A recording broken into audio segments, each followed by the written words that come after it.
हाय, मी नीलम. उत्तराई स्मिता दोशी यांच्या या कथासंग्रहातील आपण कथा ऐकूया. कारे भुललासी रस्ता.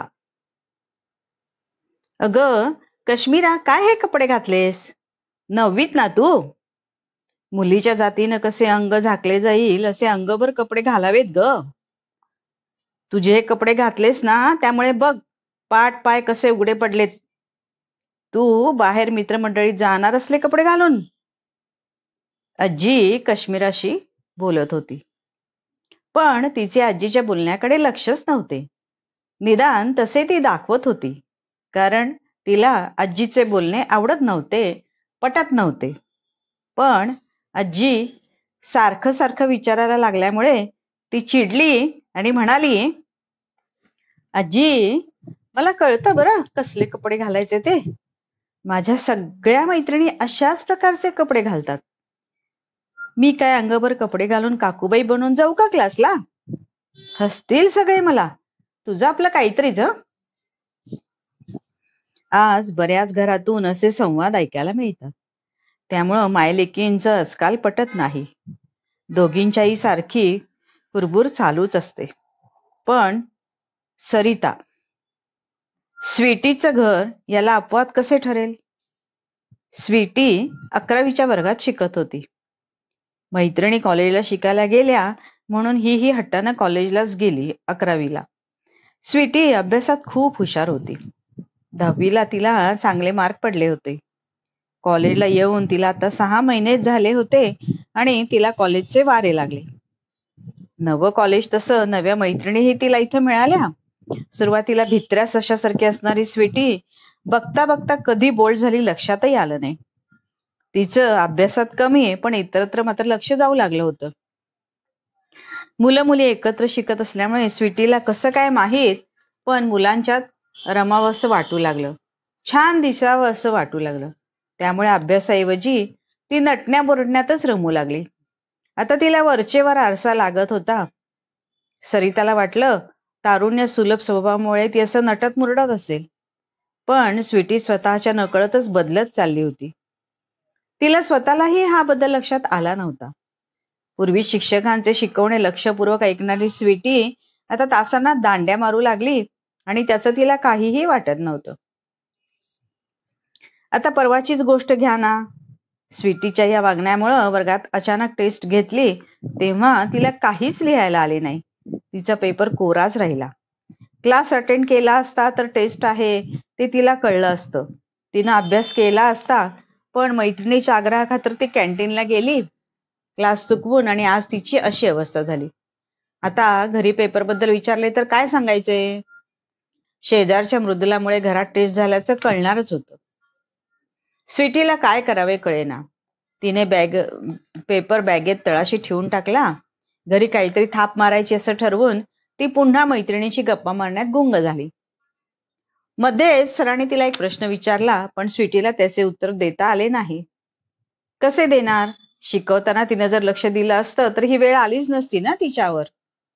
मग रागावल्यावर त्यांच्यावरच तोंडसुख घेण्यात काय अर्थ आहे? प्रीतमला ऑफिसला जायची गडबड होती म्हणून सरिता त्याचा टिफिन बनवण्यात मग्न होती. अचानक फोनची रिंग वाजली.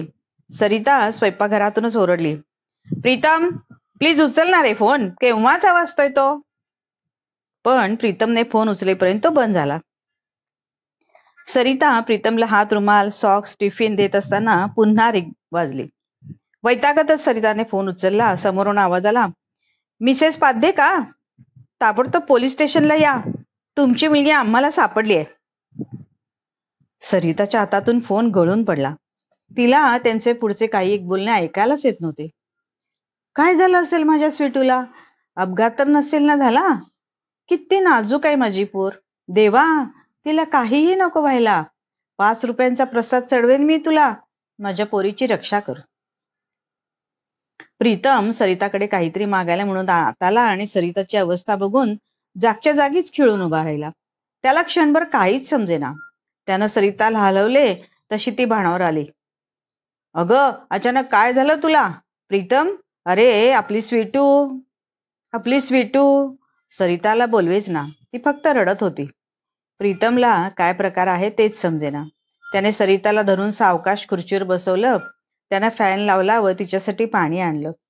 पाणी पिऊन तिला थोडीशी तरतरी आली. आता सरिता बोलू लागली. प्रीतम, पोलीस स्टेशनमधून फोन आला होता. ते म्हणत होते तुमची मुलगी सापडली आहे, येऊन घेऊन जावा. काय झालं असेल रे आपल्या स्वीटूला? ती त्यांना कुठं आणि कशी सापडली? अपघात तर नसेल ना झाला माझ्या बाळाला? ती आणखी काही बाई विचारत होती. पण प्रीतमला तिचे बोलणे ऐकूच जात नव्हते. त्याची अवस्था ही सरितासारखीच झाली होती. पण लगेचच तो सावध झाला. त्याने सरिताला ताबडतोब पोलीस स्टेशनला चालायला सांगितले. पोलीस स्टेशनला पोहोचेपर्यंत दोघंही नुसती सैरभैर झाली होती. अनेक शंका कुशंकांनी त्यांची मनं पोखरली होती.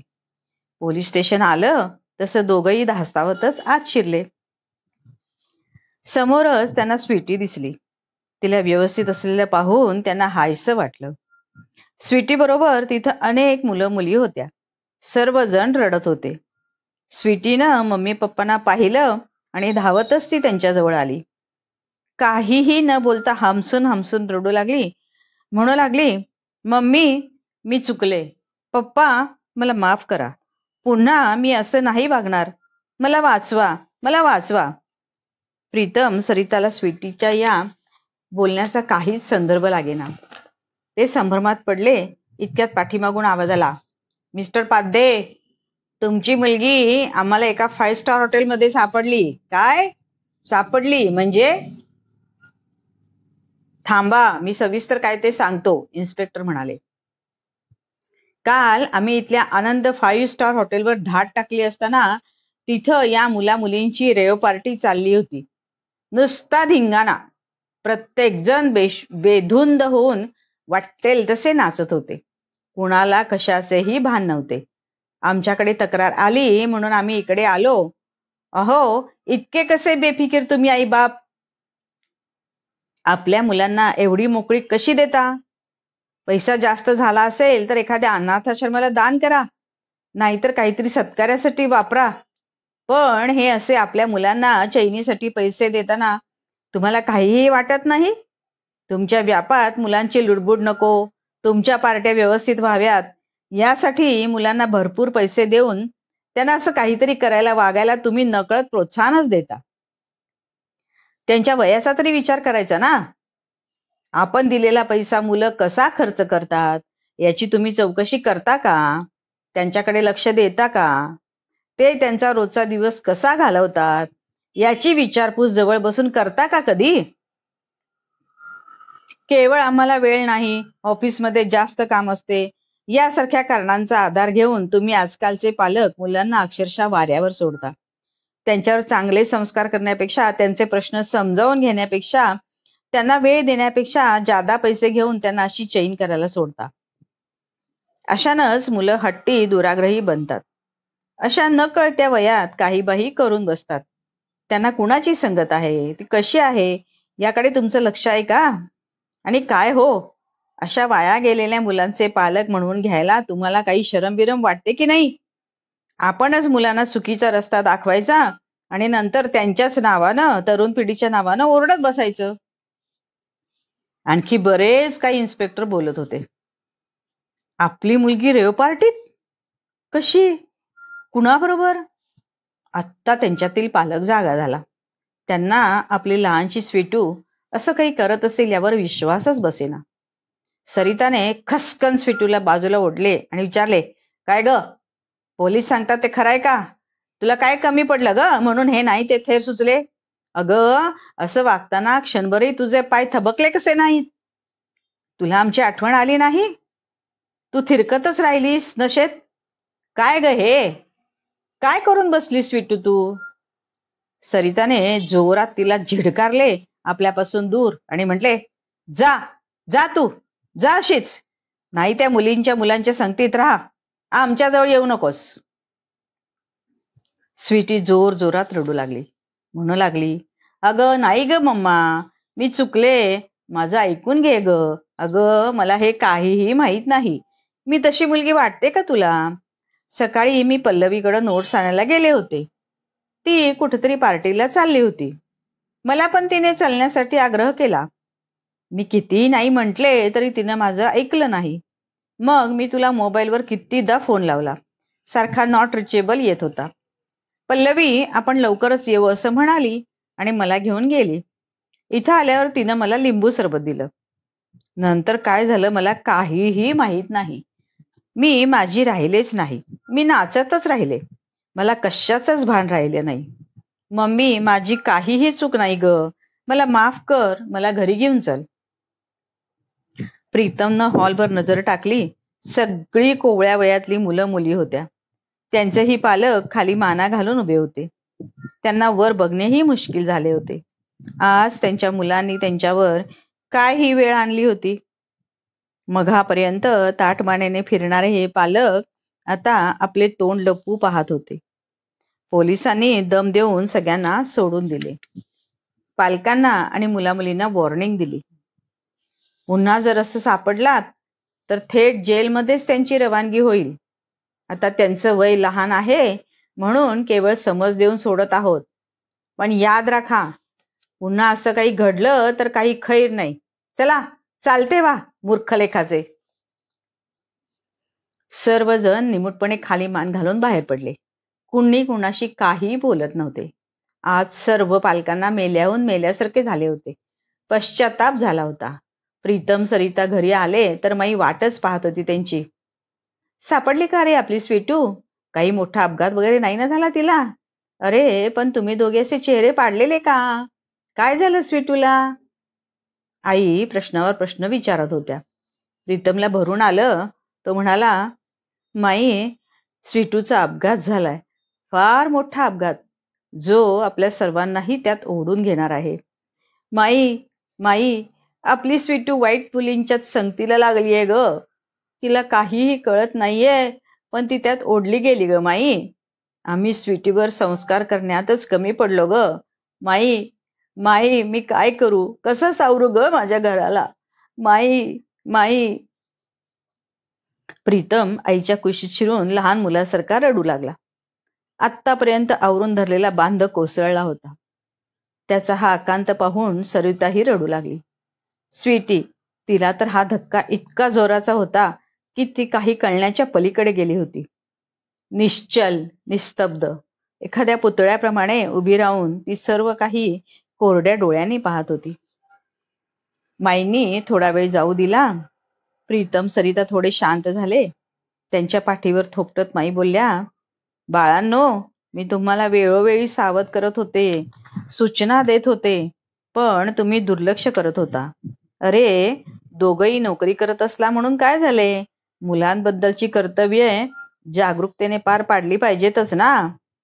तुम्हाला तर माहिती आहे, तुम्ही बाहेर वावरत असता.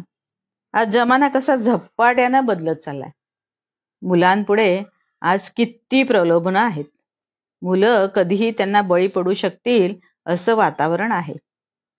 परवाच तुम्ही स्वीटूला मोबाईल घेऊन दिला. तेव्हाच मी म्हटले होते ना, कशाला लागतो या वयात मुलांना मोबाईल? त्यामुळे त्यांचं अभ्यासाकडे दुर्लक्ष होतं. पण माझ्या बोलण्याकडे तुम्ही लक्ष दिलं नाहीत. परवाचच आठवते का? आपण शेजारच्या बंड्याच्या वाढदिवसाला गेलो होतो.